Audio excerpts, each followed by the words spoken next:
CA कानून के बाद दिल्ली में बहुत बड़ा दंगा हुआ था, हजारों लोग बेघर हो गए थे, पूरे दिल्ली में अफरा तफरी मची हुई थी। उसमें अंकित शर्मा जी को 400 बार चाकुओं से गोदा गया था, दिलवर नेगी को जिंदा जला दिया गया था, रतन लाल जी की निर्मम हत्या हुई थी। जिस व्यक्ति के छत पर बम बारूद रखा हुआ था, जिसके छत पे पत्थर रखे हुए थे, जिसके छत पे गुलेल रखी हुई थी, उस ताहिर हुसैन को विधानसभा चुनाव लड़ने के लिए टिकट मिल गया। किसने दिया है? वैसे तो व्यक्ति वो आम आदमी पार्टी का है, अब आम आदमी पार्टी को शायद अपनी इंसल्ट फील हो रही होगी, अब उसको टिकट मिला है एमआईएम के जरिए। मैं बार बार कहता हूं, यह व्यक्ति होमगार्ड भी नहीं बन सकता। क्यों? क्योंकि अभी वो जेल में है।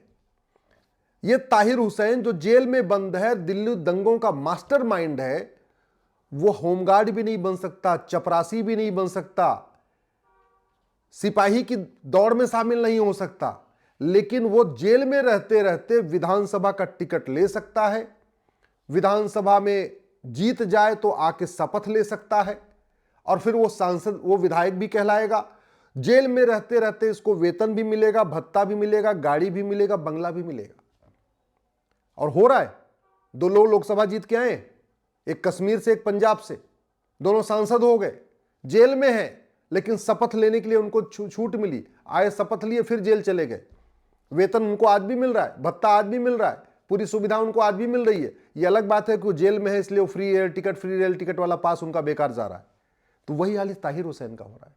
इतना घटिया कानून तो कहीं नहीं है, पूरी दुनिया में इतना घटिया कानून नहीं है। जो व्यक्ति पूरे दिल्ली में आग लगवाना चाह रहा था, पूरी तरीके से कम्युनल दंगा जिसने कराया, सीए कानून के बारे में झूठ बोला, झूठ बोलने के कारण अल्टीमेटली सीए कानून भारत के किसी व्यक्ति की नागरिकता लेने का तो कोई संबंध था नहीं। जो सीए कानून है, न वो भारत के लोगों की नागरिकता लेता है, न भारत के लोगों की नागरिकता देता है। उसका संबंध तो केवल अफगानिस्तान, पाकिस्तान, बांग्लादेश के जो वहां अल्पसंख्यक थे, जो बेचारे प्रताड़ित होकर आए हुए थे, उनको नागरिकता देने का था। भारत के लोगों से कोई लेना देना नहीं था। और यह ताहिर हुसैन पूरे दिल्ली में घूम घूम के इसने झूठ फैलाया कि नहीं, ये सीए कानून आया है तो दिल्ली में जो मुस्लिम रहते हैं इनकी नागरिकता खत्म हो जाएगी। उसके चक्कर में सारे मुस्लिम सड़क पे बैठना शुरू किए। शाहीन बाग वाला कांड आपको याद होगा, उसके बाद ही पूरा दिल्ली का दंगा भड़का। ये व्यक्ति मास्टरमाइंड है। इसके छत पे गुलेल मिली थी और उस गुलेल का जो निशाना था वो सामने मंदिर की तरफ था, यानी उस गुलेल से जो पत्थर फेंके जा रहे थे वो मंदिर की तरफ फेंके जा रहे थे। इसके छत के ऊपर बाकायदा पत्थर खूब जम के मिले थे। जब वहां से अब लोगों को खींचा जा रहा था तो उनको खींच खींच इसके घर पे लाया जा रहा था। इसका घर उस समय वहां के जिहादियों का, पत्थरबाजों का एक तरीके से सुरक्षित ठिकाना बना हुआ था। इसके घर में पूरी साजिश हुई थी। मामला कोर्ट में चल रहा है, फंडिंग का भी मामला चल रहा है, आयसरिक संपत्ति का काम मामला चल रहा है, हवाला का मामला चल रहा है, भ्रष्टाचार का मामला चल रहा है, दंगे का मामला चल रहा है। इसके बावजूद इसको ओवैसी जी ने टिकट भी दे दिया। अब ये चुनाव भी लड़ेगा और अगर जीत गया तो माननीय विधायक भी कहलाएगा, माननीय कहलाएगा, पुलिस की सिक्योरिटी में आएगा, फिर शपथ लेगा। और शपथ किसकी लेगा? संविधान की शपथ लेगा कि मैं भारत के संविधान की शपथ लेता हूं कि देश की एकता अखंडता को मजबूत करूंगा। सोचिए जरा, यह दंगाई शपथ क्या लेगा कि मैं भारत के संविधान की शपथ लेकर कहता हूं कि मैं देश की एकता अखंडता मजबूत करूंगा, जिसने एकता और अखंडता को तार तार किया है। यह संविधान लेगा कि मैं भाईचारा बढ़ाऊंगा, जिसने पूरे दिल्ली के भाईचारा को तार तार कर दिया। यह झूठ पाखंड कब तक चलेगा?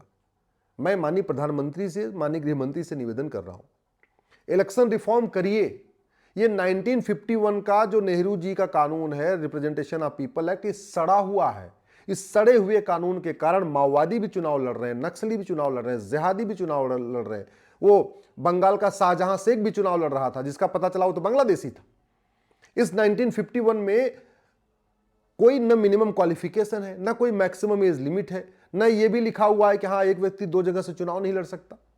एक आम जनता 2 जगह से वोट नहीं दे सकती, लेकिन कोई व्यक्ति 2 जगह से चुनाव लड़ सकता है। एक अनपढ़, अनाड़ी, गंवार आदमी होमगार्ड भी नहीं बन सकता, चपरासी नहीं बन सकता, क्लर्क नहीं बन सकता, सिपाही नहीं बन सकता, लेकिन अनपढ़, अनाड़ी, गंवार सांसद भी बन सकता है, विधायक भी बन सकता है।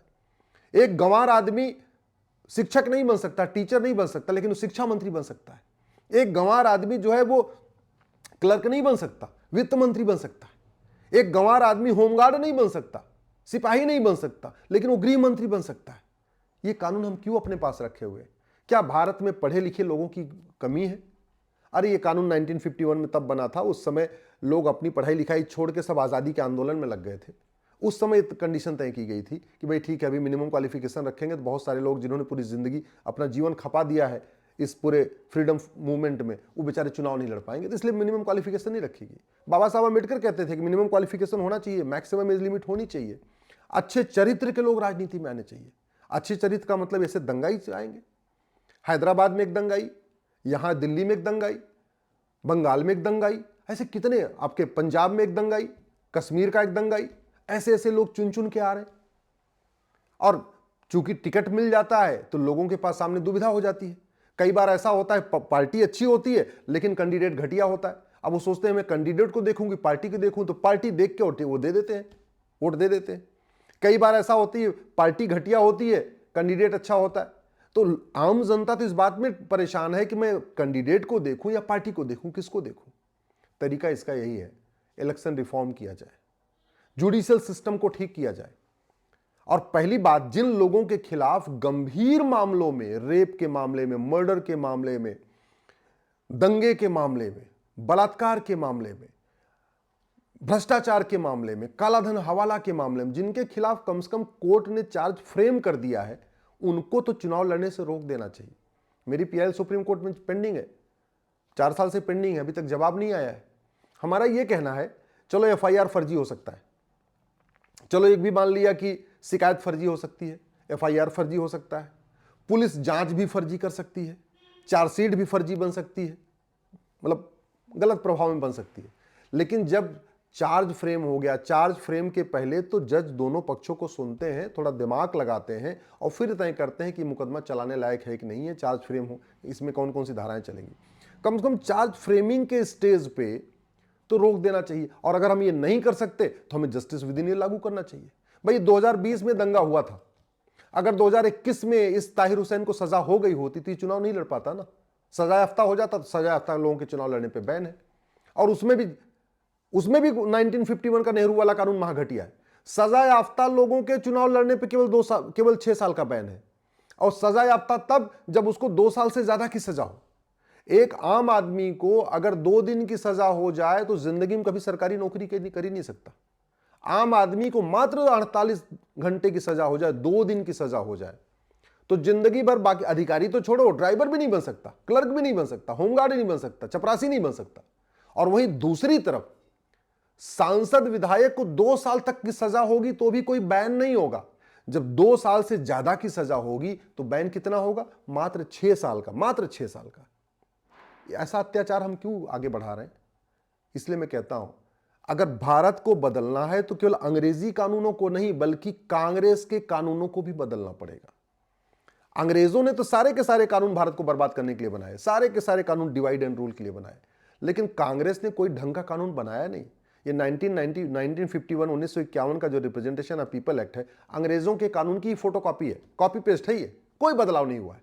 और नतीजा यही हो रहा है, अच्छे लोग, समझदार लोग, अच्छे पत्रकार, अच्छे कलमकार, अच्छे लेखक, अच्छे बुद्धिजीवी, ईमानदार और मेहनती रिटायर्ड लोग, ईमानदार और मेहनती प्रोफेसर, ये संसद विधानसभा नहीं पहुंच रहे, दंगाई संसद में पहुंच रहे हैं, माओवादी संसद विधानसभा में पहुंच रहे हैं, नक्सली संसद विधानसभा में पहुंच रहे हैं, अलगाववादी जिहादी कट्टरपंथी संसद विधानसभा में पहुंच रहे हैं।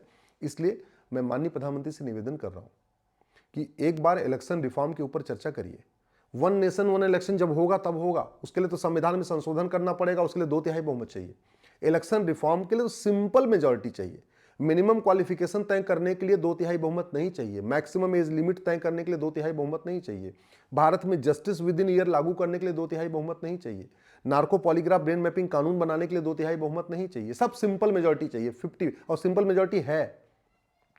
पुलिस रिफॉर्म सिंपल मेजॉरिटी से हो जाएगा, जुडिशियल रिफॉर्म सिंपल मेजॉरिटी से हो जाएगा, आपका एडमिनिस्ट्रेटिव रिफॉर्म सिंपल मेजॉरिटी से हो जाएगा, एजुकेशन रिफॉर्म सिंपल मेजॉरिटी से हो जाएगा, टैक्स रिफॉर्म सिंपल मेजॉरिटी से हो जाएगा, एग्रीकल्चर रिफॉर्म सिंपल मेजॉरिटी से हो जाएगा, एडमिनिस्ट्रेटिव रिफॉर्म सिंपल मेजॉरिटी से हो जाएगा।